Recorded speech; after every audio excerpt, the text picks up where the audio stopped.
What can you get? What can you give?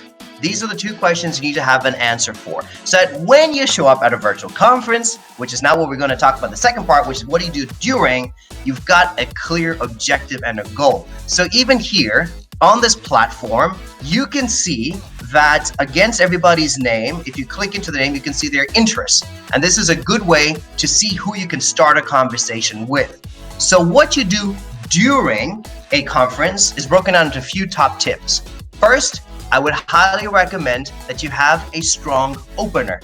In addition to that, always connect on mutual interests. So I noticed right before this, because I asked where people were, that a lot of people are in Germany. So maybe talk about that aspect, like what's happening in Germany, what's the new news. So try to find areas of mutual interest.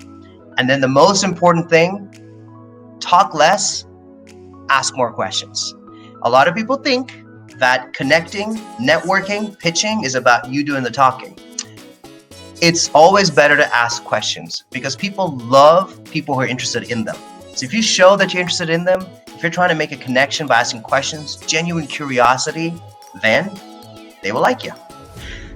And so the third part and the last part in the during phase of networking is always end with some kind of action point if possible. It could be something as little as, hey, can I have your LinkedIn? Can I have your phone number? I'd love to stay in touch. Can we connect on Instagram? But it also could be, if it's a good conversation, something like, I will send you my business plan, or I'd like to drop you an email a little bit more about some of these thoughts about what we've been sharing, or, oh, I can make that connection for you that you were asking.